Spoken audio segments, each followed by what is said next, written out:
Vijay sir முதலமைச்சர் ஆகி மக்களுக்கு நல்ல ஆட்சி கொடுக்குறாருப்பா. ஆரம்பத்திலே மது விலக்கு, மது கடைகளை மூடி இருக்காரு.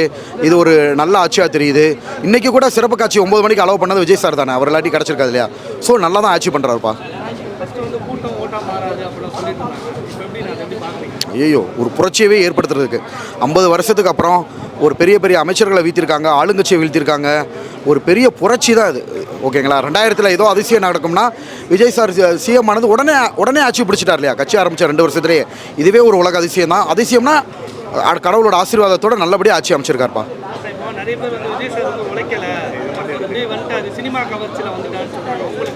அப்படிலாம் இல்லைப்பா. அவர் உழைக்கலாட்டி சினிமாவில் உழைக்கல. அவர் மக்கள்கிட்ட எல்லா பேர்ட்டையும் முகத்தை காமிச்சிட்டு அவங்க நினச்சிருந்தா ஒரு 5 படத்தோடு நிப்பாட்டிருக்கலாம்ல.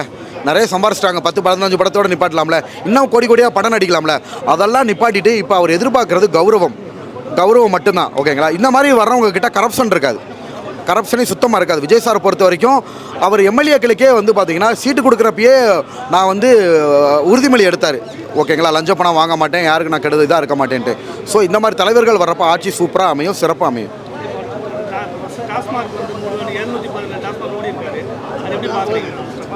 அது ஒரு பெரிய வெற்றிப்பா. ஏன்னா டாஸ்மாக்லாம் அதிக வருமானம், அதெல்லாம் பொருட்படுத்தாமல் இளைஞர்களோட நலன் தான் முக்கியம்னு டாஸ்மாக மூடியிருக்காரு. இது உண்மையிலே இதுதான் நல்லாட்சியோட ஒரு சிறந்த எடுத்துக்காட்டு.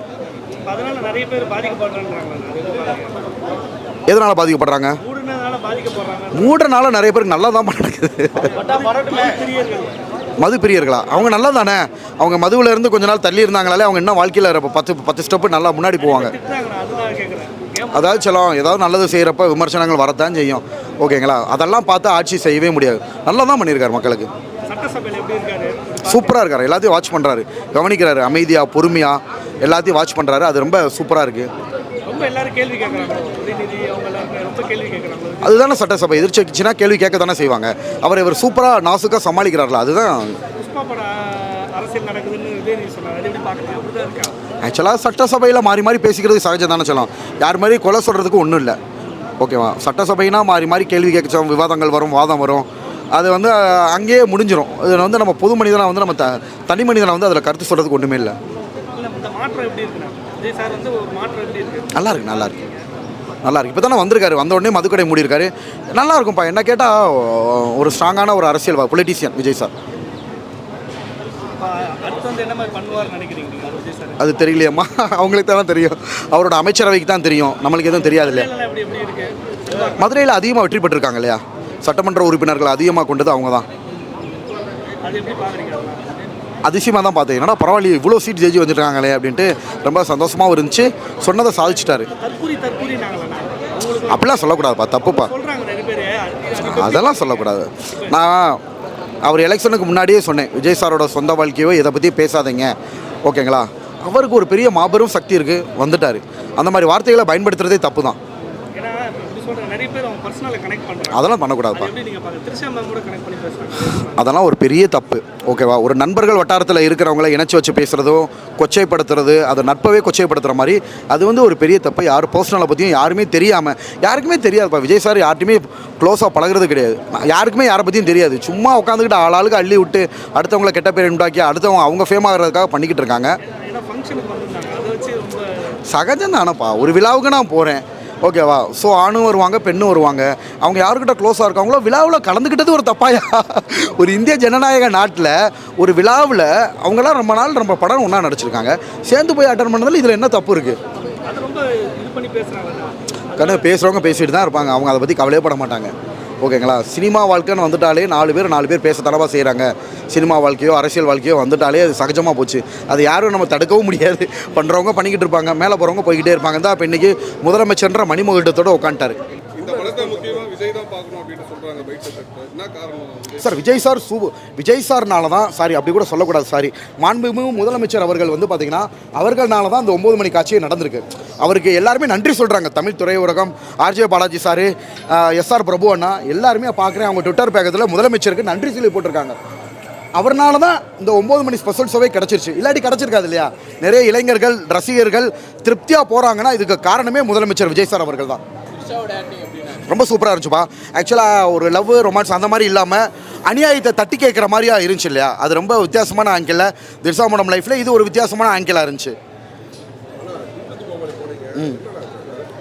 சார் ஆக்சுவலாக அது பிரச்சனை முடிஞ்சு இருந்தாலும் என்னென்னா ஒரு வாய்ப்பு கேட்டு போகிற புதுசாக வர்றவங்களுக்கு இப்போ டிவி சேனல் நிறைய இடங்களில் குக்கித் கோமாளி மட்டும் இல்லை சார், நான் பிக் பாஸ் போகிறதுக்கு முன்னாடியே ஒரு டிவி சேனலுக்கு ஒரு ஆடிஷன் போயிருந்தேன், வர சொல்லியிருந்தாங்க. அப்போ பார்த்தீங்கன்னா இருக்கிற எல்லா பசங்களும் என் கூட வந்து அசிஸ்டண்ட்டை போய் பேசுவாங்க, என்கிட்ட வந்து பேசவே இல்லை. காரணம் நம்ம போனாலே என்னடா அது இவர் இங்கேயே வந்துட்டாரா, எல்லா பக்கமும் வாய்ப்புகள் நம்மளை தேடி வருது, நம்மளுக்கு முக்கியத்துவம் கொடுக்குறாங்க, எங்கே அடுத்த ஒரு கண்டென்ட்டாக மாறி வரோன்னு பயப்பட ஆரம்பிக்கிறாங்க. அதுக்காக சார் வாய்ப்பு கிடைக்கின்றக்காக நம்மளுக்கு நடந்த அநீதியே எனக்கு மூடி மறைக்க விரும்பல. டெலிவிஷனை பொறுத்த வரைக்கும் என்னை நல்லா தான் பயன்படுத்திக்கிட்டாங்க. டெலிவிஷனை நான் குறைய சொல்ல மாட்டேன். நான் போனேன், பிரச்சனையே ஆனாலும் எனக்கு வந்து பேமெண்ட்லாம் போட்டு விட்டாங்க சார் விஜய் டிவி. ஏன்னா நான் வந்திருக்கேன் இல்லையா, வந்திருக்கேன் அப்படியே ஷூட் பண்ணேன் எனக்கு. ஸோ இந்த மாதிரி ஒரு சில நபர்கள்னால பொறாமையினால் பிரச்சனை பண்ணி இவரை அமுச்சிட்டா நம்மளுக்கு ஃப்ரீயாக இருக்கும் அப்படின்ற ஒரு ஆங்கிளில் கொண்டு போகிறாங்க சார். நிறைய நபர்கள் சார், ஒரு ஆள் ரெண்டான்னு சொல்ல முடியாது. ஆல்ரெடி நடந்த பிரச்சனை நீங்களே பார்த்துருப்பீங்க. அந்த நபர்களோட இப்போ நான் சொன்னேன் இல்லையா, அந்த நபர்களோட எனக்கு எந்த வித முன்னுறதும் கிடையாது சார். நல்லா மரியாதையே தான். மாக்காப்பா சார்லாம் சார்ன்ற வார்த்தைக்கு மரியாதை பேசினதில்ல. ஏன்னா சீனியர் வயசுலேயும் சீனியர் ஏஜ்லேயும் சார் தான் நான் கூப்பிடுவேன். புகழ் அவங்ககிட்டலாம் எனக்கு பழக்கமும் கிடையாது சார். ஏன்னா நான் சென்னையில் இல்லை, நான் வந்துட்டு வேலையை முடிச்சுட்டு உடனே மதுரைக்கு ஓடி போயிடுவேன். ஸோ சம்மந்தமே இல்லாமல் நம்மளை வந்து அட்டாக் பண்ணி பிரச்சனை கிரியேட் பண்ணுறதுக்கு காரணம் நம்மளோட வளர்ச்சி சார். பிக் பாஸ் போயிட்டேன் சார், ஒரு 4-5 படம் நடிச்சிட்டேன் சார். அடுத்த படங்களை நல்ல இதுதான் சார் இப்போ எல்லாருக்கும் பிரச்சனையாக இருக்குது, கண்ணை உறுத்துது. கண்டிப்பாக சார், கண்டிப்பாக. அது அந்த பாதையை நோக்கி தானே போகிறோம், அந்த பாதையை நோக்கி தான் போகிறோம். கூடிய விரைவில் ஹீரோவை வளம் வந்துடலாம் சார், 1 or 2 இயர்ஸ்லாம். அது என்ன சொல்லலாம் வாய்ப்பு கிடைக்கிறதே கஷ்டமாக இருக்குது. கேரக்டர் ரோல் 3 படத்தில் நம்மளை முகத்தை தான் காமிச்சிருக்காங்க. கேரக்டர் ரோல் ஃபஸ்ட்டு வந்து விஜய் சேதுபதி சார் மாதிரி பவானியா வருவார்ல, ஒரு வில்லன் கேரக்டர் கிடச்சா நல்லா இருக்குன்னு தோணுது. ஸோ ஃபஸ்ட்டு அந்த மாதிரி ஒரு வில்லனாக வளம் எடுத்துகிட்டு அதுக்கப்புறம் நம்ம அடுத்த ஸ்டெப்பை பற்றி யோசிப்போம். வாட்டர்மெலனா சினிமாவிலே இன்னும் பிள்ளையார் சொல்லி விதையோ படலையே சொல்லும், அதுக்குள்ள நீ சிஎம் நீங்கள் சொன்னாப்புல கண்ணு நீங்கள் கேட்ட கொஸ்டின் சூப்பர் கொஸ்டின். அதாவது மக்கள் நினச்சா 50 வருஷம் ஆட்சி கட்சி நடத்துனாங்க, 50 வருஷம் ஆட்சி நடத்துனாங்க, ஓகேவா, பெரிய லெவலில் இருந்தாங்க. 14 மந்திரிகள் எல்லாத்தையுமே வந்து சுக்குநூறாக உடச்சி ஒருத்தர் உங்களை மாதிரி 2K கிட்ஸும் உங்களை மாதிரி நபர்களால் போய் சிஎம் பதவியில் உட்காந்துட்டாரு. மக்கள் நினச்சா யாரனாலும் எந்த நேரத்தினாலும் எந்த பதவியிலையும் உச்சத்துக்கும் கொண்டு போய் உட்கார வைக்க முடியுமா? இதுதான் நீங்கள் கேட்டது உண்மைதான். 2K கிட்ஸு பசங்க ஃபஸ்ட்டு எல்லாரும் ட்ரோல் பண்ணுவாங்க, கிண்டல் பண்ணுவாங்க, இது பண்ணுவாங்க. நாள் ஆக ஆக ஆக ஆக அவங்களுக்கே அது பிடிக்க ஆரம்பிச்சிருப்பா. பெரிய நடிகர்களுக்குமே ட்ரோல் மூலியமாக தான் பெருசாக ஃபேன்ஸ் கிளப் உருவாச்சு. உண்மையா இல்லையா? சூப்பராக பண்ணிக்கிட்டு இருக்காரு கண்ணு. மது விலக்கு அமல்படுத்திட்டார்ல, நிறைய மதுபான கடைகளை மூடி இருக்காரு. இது ஒரு பெரிய சமுதாய சீர்திருத்தம் சார். அனைத்து குற்றங்களும் நடக்கிறதுக்கு ஒரே காரணம் மது தான். அதையே ஒழிச்சிட்டாரு. நிறைய இளைஞர்கள் வந்து இதில் வந்து தப்பிச்சிட்டாங்க, ஓகேங்களா. ஸோ இந்த மதுபானங்களை மூடினது மூலியமாக நிறைய இளைஞர்கள் கெட்ட பழக்கங்களுக்கு ஆளாக மாட்டாங்க, நிறைய குற்றச்செயல் வந்து கம்மியாகும். அவர் நினச்சிருந்தா மதுபானத்தில் அதிகமாக இன்கம் வருது, நம்ம மூட வேணாம்னு நினச்சிருக்கலாம். அவர் சூப்பர் ஸ்டெப் எடுத்திருக்காரு. நான் ஏதாவது நினச்சி காட்டவா? கர்ணன் படவுமா?